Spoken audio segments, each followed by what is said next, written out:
तिचे चमचमणारे बोलके डोळे तिच्याबद्दल सर्व काही सांगून जातात. तिच्या प्रभावी पर्सनॅलिटीने अनेक चाहत्यांना तिच्या मागे वेड लावले. तिचे डायलॉग डिलिव्हरी, त्यात असलेली सुंदरता अगदी तुमच्या हृदयाला स्पर्श करेल अशी आहे. चित्रपट सृष्टीला अशी अप्रतिम अभिनेत्री मिळाल्याबद्दल खरोखरच आनंद आहे. आणि ती म्हणजे दिव्या भारती.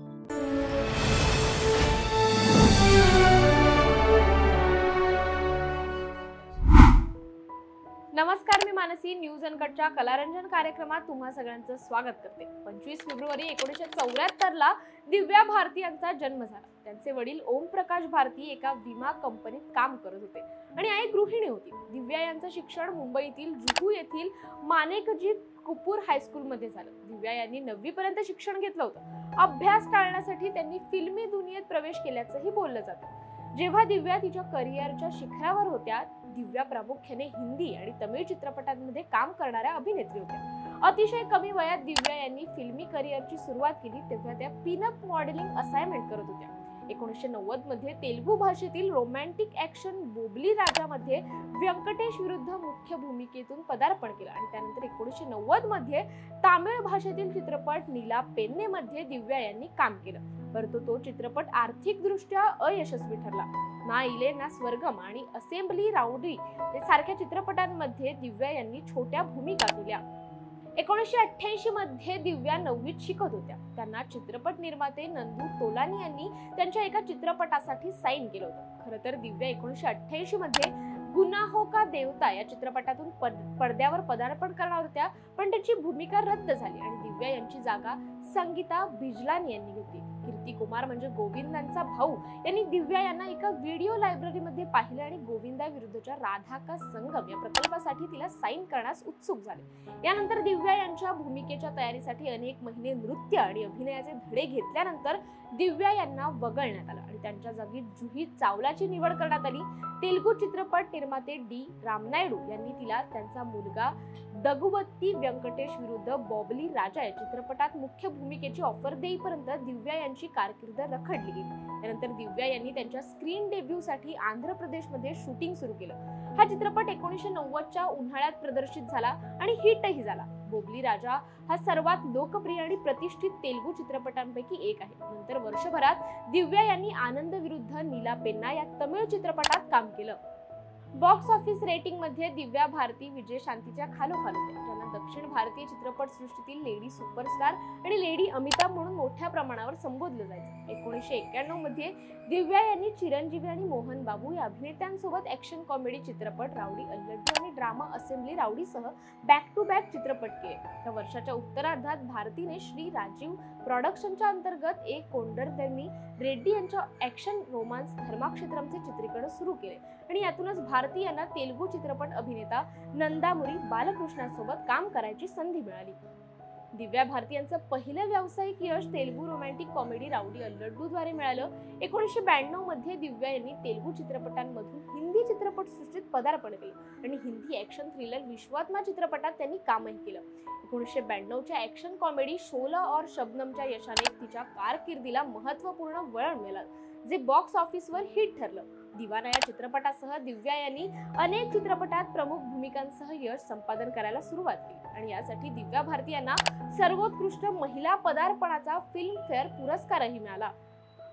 बॉलिवूडचे दिग्दर्शक दिव्या भारती यांना चित्रपटासाठी साईन करण्यास उत्सुक होते. दिव्या यांचा पहिला हिंदी चित्रपट राजीव राय यांचा 1992 मधील विश्वात्मा चित्रपट होता. हा चित्रपट बॉक्स ऑफिसवर सरासरी कामगिरी करणारा होता, पण भारती यांना लोकांकडून तसेच चित्रपट समीक्षकांकडून व्यापक मान्यता मिळाली. 7 समंदर या चित्रपटात वापरण्यात आलेल्या गाण्यांसाठी भारती सर्वात उल्लेखनीय होत्या. एका आठवड्यानंतर भारती यांचा पुढचा चित्रपट लॉरेन्स डिसूजाचा रोमॅन्टिक ड्रामा दिल का क्या कसूर, ज्यामध्ये त्यांनी पृथ्वीसोबत काम केलं. चित्रपट रिलीज झाला पण बॉक्स ऑफिसवर यशस्वी ठरला नाही, पण चित्रपटांमधल्या संगीतासाठी मात्र तो ओळखला गेला.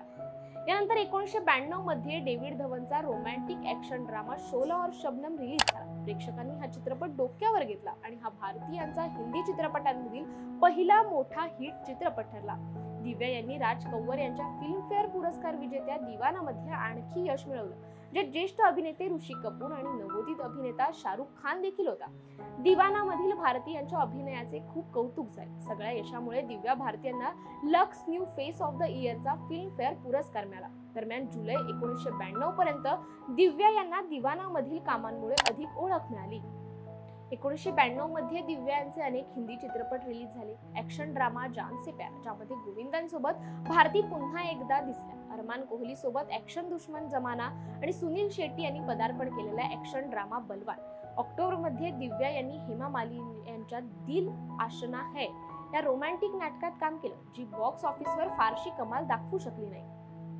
यानंतर भारती यांनी तिच्या तेलुगू प्रेक्षकांना निराश न करण्यासाठी दरवर्षी एका तेलुगू चित्रपटात काम करण्याचा निर्णय घेतला. चित्तेम्मा मोगडू 1993च्या सुरुवातीस प्रदर्शित झाला, ज्यात भारती आणि मोहन बाबू या लोकप्रिय जोडप्याने अभिनय केला होता. यश अपयशाच्या पायऱ्या चढत दिव्या यांनी प्रेक्षकांच्या मनावर राज्य केलं. अनेक वेळा त्यांनी साईन केलेले चित्रपट दुसऱ्या अभिनेत्रींना देण्यात आले, पण कुठेही हार न मानता आपल्या अभिनयाच्या जोरावर दिव्या यांनी त्यांच्या अभिनयाची छाप संपूर्ण देशात सोडली. दिव्या यांची कारकीर्द वाढत चालली होती आणि एक दिवस दिव्या चेन्नईतून मुंबईतील त्यांच्या घरी परतल्या होत्या. एका चित्रपटाच्या शूटिंगसाठी त्या हैदराबादला जाणार होत्या, पण पायाला झालेल्या दुखापतीमुळे शूटिंग पुढे ढकलण्यात आलं. त्या दिवशी फॅशन डिझायनर नीता नुल्ला, तिचा पती दिव्या यांच्या घरी पोहोचले. तिघांनी मिळून मद्यप्राशन केलं आणि या सगळ्यांशिवाय अभिनेत्रीची मोलकरणीही घरात होती. दिव्या तिच्या बाल्कनीत मद्यधुंद अवस्थेत बसल्या होत्या, जिथे ग्रिल नव्हती. उठण्याचा प्रयत्न करत असताना त्यांचा पाय घसरला आणि त्या थेट 5व्या मजल्यावरून खाली पडल्या. अपघातानंतर त्यांना तातडीने कूपर रुग्णालयात नेण्यात आलं, मात्र गंभीर दुखापतीमुळे डॉक्टर त्यांना वाचवू शकले नाहीत आणि 5 एप्रिल 1993ला दिव्या भारती यांचं दुःखद निधन झालं. आता काहींनी अभिनेत्रीच्या मृत्यूला अपघात मानलं, तर काहींनी याला षडयंत्र म्हटलं. तिच्या मृत्यूनंतर अभिनेत्रीचा पती साजिद नाडियावाला याच्यावरही आरोप लावण्यात आले होते. पण सत्य हे आहे की दिव्या यांचा मृत्यू कसा झाला हे कोणालाही माहित नाही. संपूर्ण सिनेसृष्टीमध्ये हळहळ पसरली. दिव्या यांनी सिनेसृष्टीतील अगदी 3 वर्षाच्या कार्यकाळात 21 चित्रपट केले. 2022 मध्ये दिव्या यांना आउटलुक इंडियाच्या 75व्या सर्वोत्कृष्ट बॉलिवूड अभिनेत्री यादीत स्थान देण्यात आलं. तर असा होता सिनेसृष्टीतील चुलबुली अर्थात दिव्या भारती यांचा प्रवास. तुर्तास व्हिडिओमध्ये इथेच थांबूयात. कलासृष्टीतील असे नवनवीन विषय घेऊन पुन्हा भेटूयात. तोपर्यंत पाहत रहा न्यूज अनकट.